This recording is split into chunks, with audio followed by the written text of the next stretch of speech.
Hello friends, welcome back to my channel my life my blogs. এখন বাজে 6:45। তো এখন থেকেই আমি আপনাদের সঙ্গে নিয়ে আজকের ব্লগটা স্টার্ট করলাম। সকালবেলা ঘুম থেকে উঠে ফ্রেশ হওয়ার পরে রান্নাঘরে চলে এসেছি। আর আজকে ছেলেও তাড়াতাড়ি ঘুম থেকে উঠে পড়েছে আমার সাথেই, তাই ছেলেকে সঙ্গে নিয়েই সকালবেলা কাজ শুরু করে দিয়েছি। ও রান্নাঘরে এসে কি একটা বলছিল, তাই ওর কথা শুনে একটু হাসলাম। এদিকে ডাল রান্না করব, ডাল চাল সব কিছুই ভিজিয়ে রেখে দিয়েছি। তারপর ছেলের ডালিয়া করব, সেই জন্য ডালিটা ভিজিয়ে একটু সবজি কেটে নিচ্ছি। সবজির মধ্যে কুমড়ো, টমেটো, আলু এগুলোই দিচ্ছি। গাজরটা ছিল না, তাই গাজরটা দিলাম না। আর এদিকে মুগ ডালটা ড্রাই রোস্ট করে নিয়ে ওটা একটু ধুয়ে নেব। তারপর একটু মাখন দিয়ে আমি সমস্ত সবজিগুলোকে একটু নুন দিয়ে ভেজে নিচ্ছি। তারপর ডালিয়াটা দিয়ে দেবো। এদিকে ছেলের টিফিন দেবো। টিফিনে আজকে শুধুমাত্র ফলই দেবো ঠিক করেছি। তো একটু কলা ছিল আর বেদানাটা, একটা গোটা বেদানা ছিল, তো ওটাই দিয়ে দেবো ভেবেছি। কলার মুখটা একটুখানি কেমন হয়ে গেছিলো বলে অল্প একটু অংশ কেটে দিয়েছি। আর বেদানা ছাড়ানোর একটা ছোট্ট ট্রিক্স তোমাদের বলে দিই। বেদানাটা যদি তোমরা এইভাবে ছাড়াও না, এতে বেদানা ছাড়াতে কিন্তু অনেকটা সহজেই ছাড়ানো যায়। গোটা বেদানাকে মাঝখান থেকে না কেটে চারিদিকে যদি এরকমভাবে একটু আলাদা আলাদা করে কেটে নেওয়া যায়, কেটে নিয়ে তারপরে ছাড়াতে কিন্তু খুবই সুবিধা। একবার ট্রাই করে দেখো, দেখবে অনেকটাই কিন্তু কাজে লাগে এই ট্রিক্সটা। তো এদিকে আমার ছেলের টিফিন প্যাক করা হয়ে গেছে। আর সকালবেলা চা করেছিলাম। তো শ্বশুরমশাই তখন ঘুম থেকে ওঠেনি, একটু দেরিতে উঠেছে। তখন চা ঠান্ডা হয়ে গেছে বলে ইন্ডাকশানে বসিয়ে দিয়েছি। এখন শ্বশুরমশাইকে চা দিয়ে দেবো। আর শ্বশুরমশাই তোজোকে স্কুলে দিয়ে আসবে। আর এখানে আমি এখন তোজোর ব্যাগটাও সমস্ত কিছু ভরে দিলাম, টিফিন বক্স, ওয়াটার বোতলটা। এরপরে ওকে হাফ রেডি করে দিয়েছি, শুধু মোজাটা পরানো বাকি আছে আর খাওয়ানোটা বাকি আছে। যেহেতু ডালিয়াটা একটু সময় লাগে হতে, তারপরে আবার ঠান্ডাও হতে সময় নেয়, তো তার আগেই ওকে আমি ডালিয়াটা বসিয়ে দিয়ে ব্রাশ করানো, তারপর স্কুলের ইউনিফর্ম পরানো, এগুলো সমস্ত করিয়ে নিই। ততক্ষণের মধ্যে আমার ডালিয়াটা ঠান্ডাও হয়ে যায় আর ওকে তারপরে খাইয়ে দিই। এখানে এখন ওকে খাওয়াচ্ছি। খাওয়ানোটাই একটা ঝামেলার ব্যাপার। সকালবেলা এমনিতেই ও কিছু খেতে খুব একটা পছন্দ করে না, আর তার ওপরেই সকালবেলা। তো খাওয়াতে গেলে একটুখানি টিভিটা চালিয়ে দিই, তো সেটা দেখে দেখে মোটামুটি সকালবেলা খেয়ে নেয়। আর ওদিকে আমার শ্বশুরমশাইও রেডি হয়ে গেছে। তো শ্বশুরমশাই এই তোজোকে স্কুলে দিয়ে আসবে। তো এরপর ও স্কুলে যাওয়ার পরে আমি ভাতটাও বসিয়ে দিয়েছি। আর হাঁড়ির মাথায় একটা ছোট্ট কড়াইয়ের মধ্যে একটু জল দিয়ে দিয়েছি। জলটা দেখো খানিকক্ষণ পরেই কিন্তু গরম হয়ে গেছে। আর যে ভেজানো ডালটা ছিল, সেই মুসুর ডালটা কিন্তু এখন কড়াইয়ের মধ্যেই দিয়ে দিচ্ছি। যে গরম জলটা হয়েছিল তার মধ্যেই এখন খানিকক্ষণ রাখবো, তারপরে ফুটিয়ে নেবো। এতে করে একটু গ্যাস সেভ হয় আর কি। তো এরপরে আমি ফ্রিজ থেকে সমস্ত যে সবজিগুলো দরকার আজকে সেগুলো বার করে নিচ্ছি। আর ফ্রিজে কিছু খাবারপত্রও ছিল, যেগুলো বার করে নিলাম। বার করে এখন রান্নাঘরে রেখে দেব। এইদিকে আমার কিন্তু ভাতটাও প্রায় হয়ে এসছে। তো ভাতটাও এখন উপর করে দেবো। তো ডালটা খানিকক্ষণ রাখার পরে কিন্তু আমি আলাদা পাশে বসিয়ে দিয়েছিলাম। আর হাঁড়ির মাথায় একটু জলও গরম করে নিয়েছিলাম। যেহেতু আজকে ডিম রান্না করব, ডিম আলু সিদ্ধ করব, তো হাঁড়ির মাথায় যে গরম জলটা ছিল সেটাই কিন্তু আমি ডিম সিদ্ধ আর আলু সিদ্ধর কাজে ব্যবহার করব। এদিকে ডালটাও হয়ে এসছে আর ফোড়ন দিয়েছি। আর এই যে এখানটায় তোমরা তো দেখেইছো যে আমার রান্নাঘরের একটা হোল ফাঁকা ছিল, ওখানে এক্সস্ট লাগানো হয়েছে। তো শ্বশুরমশাই যেহেতু ইলেকট্রিকের কাজ জানে, শ্বশুরমশাই ওটা লাগিয়ে দিয়েছে এবং উনি ওটা অনলাইনে পারচেস করেছিলেন। তো ওটা মোটামুটি লাগিয়ে দেওয়াতে আমার বেশ সুবিধা হয়েছে। নাহলে না রান্নাঘরে সত্যি যখন ফোড়ন টোড়ন দিতাম প্রচণ্ড হাঁচি কাশি হতো। এখন একটু কমেছে ব্যাপারটা। তো ওদিকে মোটামুটি ডিম সিদ্ধটা বসিয়ে দিয়েছি, ভাত উপর করে দিয়ে ঘরে চলে এসেছি। ডিম সিদ্ধটা হোক, ততক্ষণে আমি ঘরের একটু ডাস্টিং ক্লিনিংয়ের কাজ করে নিচ্ছি। বিছানাটা গুছিয়ে আজকে খাটটাকে ভালো করে ক্লিনিং করে নিচ্ছি। আমার কাছে সংসার মানে একটা গোটা পরিবার, শুধুমাত্র দুটো লোকের উপস্থিতি নয়।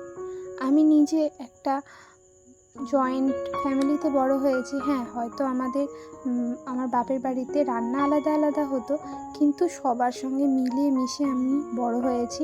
আমার বাবা যেহেতু ছোট আর আমার বাবারা 7 ভাই, তো বুঝতেই পারছো একটা বিশাল বড় ফ্যামিলি ছিল আমাদের বাড়িতে। তো আমি কিন্তু সবার কাছে থেকেই মানুষ হয়েছি।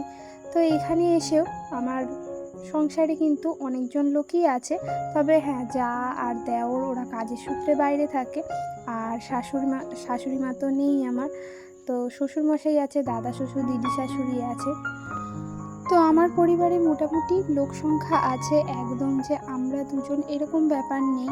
হ্যাঁ, একটা গোটা পরিবার থাকলে কিন্তু অনেক মনোমালিন্য হয়, কিন্তু আবার কিন্তু অনেক আনন্দও হয়।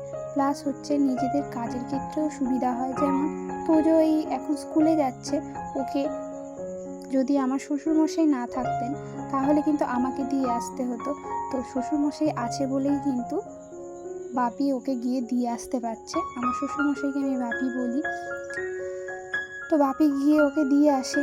এই যে একে অপরের সহযোগিতা, এটাই কিন্তু সংসার, তাই না? আমার ছেলে ওর যে দাদুর সাথে যেতে পারছে, এটা কিন্তু একটা আলাদা অনুভূতি ওর কাছে। ও কিন্তু বলবে যে আমার দাদু আমাকে স্কুলে দিয়ে আসে, এই আর কি। তো এগুলোও কিন্তু একটা একটা সংসার তখনই স্বয়ংসম্পূর্ণ হয় বলে আমার কাছে মনে হয়, যখন সেই সংসারে অনেকগুলো মানুষ একসাথে একজোট হয়ে থাকতে পারে। একটা গোটা পরিবারের সব থেকে প্লাস পয়েন্ট কী বলো তো? সেখানে তোমার মন খারাপের থেকে আনন্দ বেশি হবে, একাকিত্ব অনুভবটা একদমই হয় না। যেখানে দেখবে দুটো লোক থাকলে যে একাকিত্ব ভাবটা আসে, সেখানে যদি পরিবারে অনেকগুলো লোক থাকে না, সেই একাকিত্ব ভাবটা কিন্তু একদমই আসে না। হয়তো কখনো কখনো ঝামেলা সৃষ্টি হতে পারে, যেমন অনেকগুলো মানুষ একসাথে থাকলে কিছু না কিছু সমস্যা সৃষ্টি হয়, কিন্তু একাকিত্ব যে ভাবটা, সেটা কিন্তু কখনোই আসে না। সে ঝামেলা হোক বা আনন্দ হোক, যাই হোক না কেন, সবসময় কিন্তু জমজমাট ব্যাপারটা থাকে। আর এটা আমার বাপের বাড়িতে সবসময় ছিল, আর এখানেও মোটামুটি। আর শুধু যে আমরা কজন মানুষ তা না, আমার খুড়তুতো দেওর, ননদ, প্লাস শাশুড়ি, কাকু, এরাও আছে। তো সবাই মিলে আমরা কিন্তু বেশ উপভোগ করি জমজমাট ব্যাপারটা। তো এদিকে কথা বলতে বলতে আমার কিন্তু সংসারের কাজ অনেকটাই এগিয়ে গেছে। ঘরের সমস্ত ডাস্টিং ক্লিনিংয়ের কাজ করে রান্নাঘরে চলে এসেছি, আর আজকে ডিমের কষা করব। তো সেই জন্য মশলাটা কষাতে দিয়ে এদিকে কিছু সবজি কেটে নিচ্ছি। পাঁচমিশালি সবজি, বরবটি, কুমড়ো, পটল, আলু আর একটুখানি ঝিঙে দিয়েছি। তো এই সবজিগুলো দিয়ে একটা পাঁচমিশালি নিরামিষ তরকারি করব। এদিকে দেখো আমার মশলা মোটামুটি কষানো হয়ে গেছে, তেল ছেড়ে দিয়েছি। তো সিদ্ধ করা আলুগুলো এখন সেই মশলার মধ্যে দিয়ে আরেকটু কষিয়ে নেব। কষানোর পরে যে ডিমগুলো ভেজে রেখেছি, সেই ডিমগুলোও কিন্তু এর মধ্যে দিয়ে, আর ডিমের কষাটাও বেশ আজকে লাল লাল দেখতেও হয়েছে। আমার হাজব্যান্ডের না এই ডিমের ঝাল খুব পছন্দ, ওর ডাল আর ডিমের ঝাল হলে আর কিছু দরকার হয় না। কিন্তু যেহেতু দাদা শ্বশুর, শ্বশুরমশাই এরাও খাবে, সেই জন্য আরেকটা তরকারি করছি আর কি। আমারও মোটামুটি ডাল ডিমের ঝাল করলেই হয়ে যায়। তো যেহেতু দাদু আর শ্বশুরমশাই খাবে, তো সেই জন্য আরেকটা নিরামিষ পাঁচমিশালি তরকারি করেছি। তো এই ছিল আজকের রান্না। এদিকে তরকারিটা বসিয়ে দিয়ে চলে এসেছি আবার বারান্দাতে। তো আমার শ্বশুরমশাইয়ের ঘরের সামনে যে দরজার ওপর পেলমেটটা আছে, ওখানে দেখো অনেকগুলো ট্রফি আছে, ওইগুলো এখন আমি পরিষ্কার করছি। বেশ ধুলো পড়েছে, আর এগুলো সমস্তই আমার শ্বশুরমশাই পেয়েছে। আসলে শ্বশুরমশাই বিভিন্ন ক্রীড়া অনুষ্ঠানের সঙ্গে যুক্ত, এটা দেখতে পাচ্ছ, এই যে আমার শ্বশুরমশাইয়ের নাম লেখা আছে ট্রফির মধ্যেই।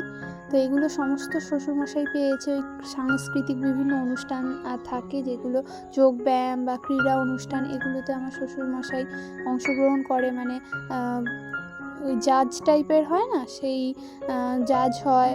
তারপরে বিভিন্ন সাম্মানিকভাবেও অংশগ্রহণ করার জন্য। তো ওগুলো ওখানটাই আমি সাজিয়ে রেখে দিয়েছি, আর দেখলাম বেশ ধুলো পড়েছে। তো ওগুলো ভালো করে পরিষ্কার করে নিয়ে শ্বশুরমশাইয়ের ঘরের দরজাটাও একটু ভালো করে মুছে নিলাম। তো মোছা হয়ে যাওয়ার পরে আমি রান্নাঘরে চলেও এসেছি, আর এখন ডিমের কষাটা নামিয়ে নিয়েছি কড়াই থেকে। এদিকে আগের দিন রাত্রিবেলা মেলায় গেছিলাম, তো মেলা থেকে এই দুটো সিরামিকের কৌটোয় নিয়ে এসেছি। আমার খুব ইচ্ছা ছিল সিরামিকের কৌটো কিনবো, যেটার মধ্যে আমি নুন রাখবো। তো আমি নুন এনে ঢেলেও দিয়েছি। আর যে চামচটা দেখতে পাচ্ছ, এটা কিন্তু এর সঙ্গে নয়, মানে স্যুপ বোলের জন্য দেওয়া ছিল আর কি। স্যুপ তো খাই না, বানিয়ে সেই চামচগুলো পড়েই আছে, তো ভাবলাম এর মধ্যে রেখে দিই। ওটাও সিরামিকেরই চামচ, দেখতে বেশ ভালো লাগবে, সেই জন্য দুটো কৌটোতেই নুন ঢেলেছি। একটা থাকবে আমার রান্নাঘরে আর একটা থাকবে ডাইনিং টেবিলে। এদিকে একটু আচার কিনেছিলাম, আর আচার দেখলে একদম অল্প পরিমাণ কিনেছি, আসলে মানে অনেকটা দাম। তেঁতুলের আচার কিনেছি। আচার খেতে কার না ভালো লাগে, আমার তো খুব ভালো লাগে টক মিষ্টি আচার। তো 100 গ্রামই 40 টাকা, তাই বেশি কিনিনি, অল্পই কিনেছি। আবার পুজোর সময় মেলা বসবে, তখন ভেবেছি যে আবার অন্য কোনো আচার কিনবো। আর কিনেছিলাম কালারিং পাঁপড়, মানে ওই নলি পাঁপড় যেগুলোকে বলে না, ওগুলো কিনেছি। ওগুলোও কিন্তু খেতে বেশ ভালো লাগে। আর এদিকে এই ছোটো কৌটোটার মধ্যে নুন রেখেছিলাম, সেটাই ডাইনিং টেবিলে এখন রেখে দিচ্ছি। এরপর ঘর আর বারান্দাটা পুরোটা ঝাড় দিয়ে নেব। ছেলেকে স্নান করানো হয়ে গেছে, ও একটু টিভি দেখছে, আমার স্নান করা বাকি আছে। তো ঘর বারান্দাটা পুরো ভালো করে ঝাড় দিয়ে তারপরেই যাব স্নান করতে। তো চলো, আজকের ভিডিওটা এখানেই শেষ করছি, এখানেই ইতি। নেক্সট দিন একটা নতুন ব্লগে তোমাদের সঙ্গে দেখা হচ্ছে। ততক্ষণ তোমরা সবাই ভালো থেকো, সুস্থ থেকো। ততক্ষণ তোমাদের সবাইকে জানাই টাটা।